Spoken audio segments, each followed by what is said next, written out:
professional troublemaker. As my job is to critique the world, the shoddy systems, and the people who refuse to do better. As a writer, as a speaker, as a shady Nigerian, I feel like my purpose is to be this cat. I am the person who's looking at other people like, I need you to fix it. That is me. I want us to leave this world better than we found it. And how I choose to affect change is by speaking up, by being first, and by being the domino. For a line of dominoes to fall, one has to fall first, which then leaves the other choiceless to do the same. And that domino that falls, we're hoping that, okay, the next person that sees this is inspired to be a domino. Being the domino for me looks like speaking up and doing the things that are really difficult, especially when they're needed, with the hope that others will follow suit. And here's the thing. I'm the person who says what you might be thinking, but dared not to say.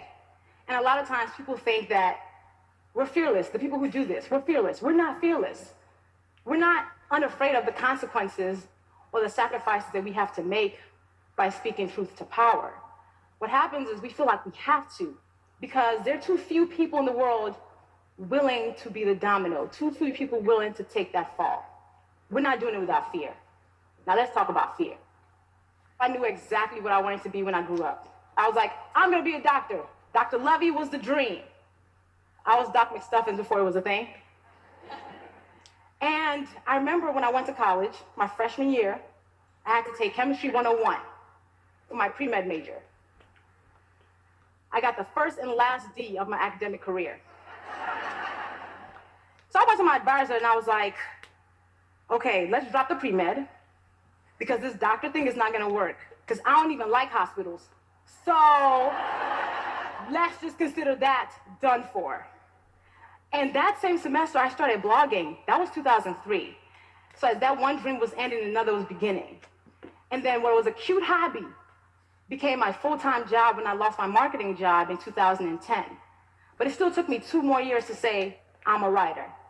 9 years after I started writing, before I said, I'm a writer, because I was afraid of what happens without 401ks, without, how am I gonna keep up my shoe habit? That's important to me. So it took me that long to own this thing. That was what my purpose was. And then I realized fear has a very concrete power of keeping us from doing and saying the things that are our purpose. And I was like, you know what? I'm not gonna let fear rule my life. I'm not gonna let fear dictate what I do. And then all these awesome things started happening and dominoes started to fall. So when I realized that, I was like, okay, 2015, I turned 30.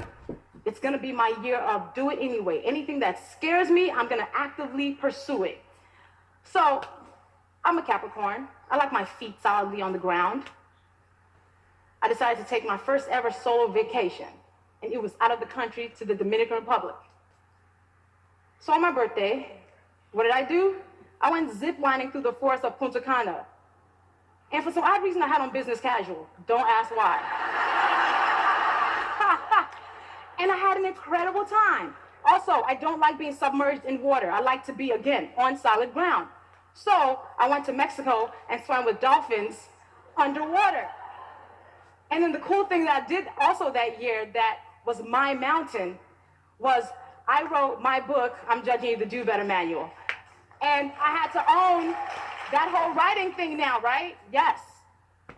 But the very anti-me thing that I did that year that scared the crap out of me, I went skydiving. We were about to fall out the plane. I was like, I've done some stupid things in life. This is one of them. And then we come falling down to earth, and I literally lose my breath as I see earth. And I was like, I just thought of a perfectly good plane on purpose. What is wrong with me?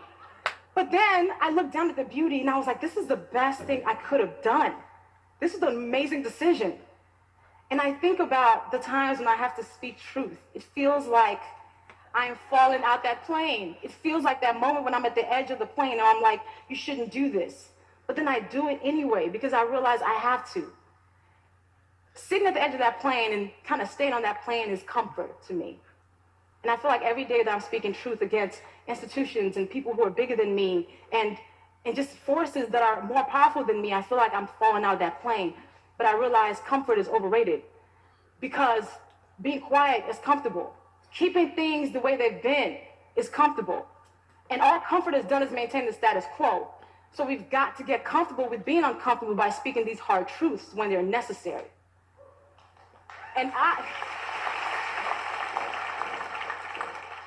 And for me, though, I realized that I have to speak these truths because honesty is so important to me. My integrity is something I hold dear.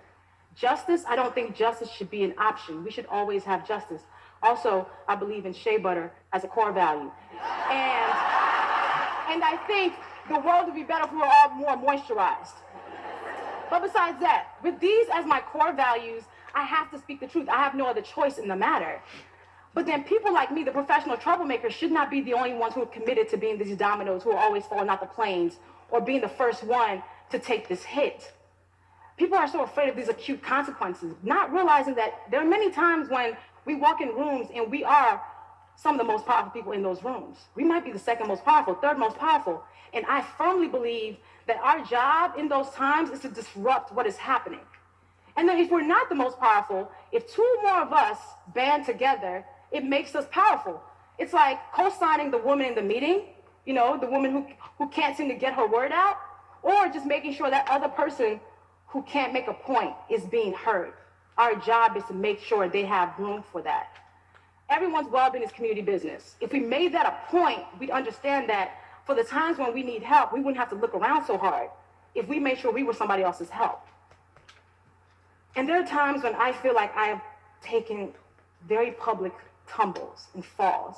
Like a time when I was asked to speak at a conference, and they wanted me to pay my way there. And then I did some research and found out the white men who spoke there got compensated and got their travel paid for. The white women who spoke there got their travel paid for. The black women who spoke there were expected to actually pay to speak there. And I was like, what do I do? And I knew that if I spoke up about this publicly, I could face financial loss. But then I also understood that my silence serves no one. So I fearfully spoke up about it publicly, and other women started coming out to talk about, I too have faced this type of pay inequality. And it started a conversation about discriminatory pay practices that this conference was participating in. I felt like I was the domino the time I read a disturbing memoir by a public figure and wrote a piece about it.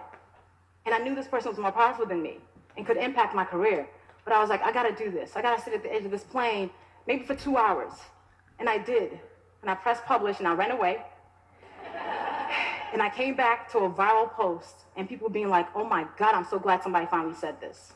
And it started a conversation about mental health and self-care. And I was like, okay, all right, this thing that I'm doing, I guess, all right, it's doing something. And then so many people have been the domino when they talk about how they've been assaulted by powerful men. And it's made millions of women join in and say, me too. So shout out to Tarana Burke for igniting that movement.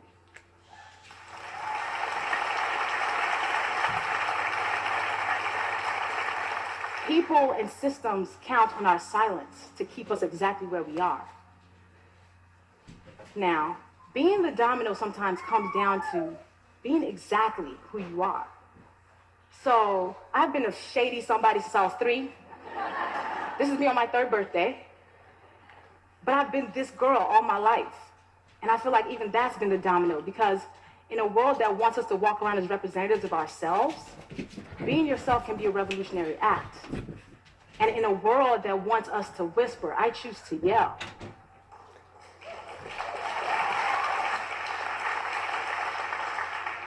When it's time to say these hard things, I ask myself 3 things. 1, did you mean it? 2, can you defend it? 3, did you say it with love? If the answer is yes to all 3, I say it and let the chips fall. That's important. That checkpoint with myself always tells me, yes, you're supposed to do this.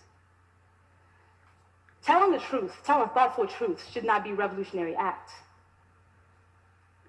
Speaking truth to power should not be sacrificial, but they are. But I think if more of us chose to do this for the greater good, we'd be in better spaces than we are right now. Speaking of the greater good, I think we commit ourselves to telling truth to build bridges to common ground. And bridges that aren't based on truth will collapse. So it is our job, it is our obligation, it is our duty to speak truth to power, to be the domino. Not just when it's difficult, especially when it's difficult. Thank you.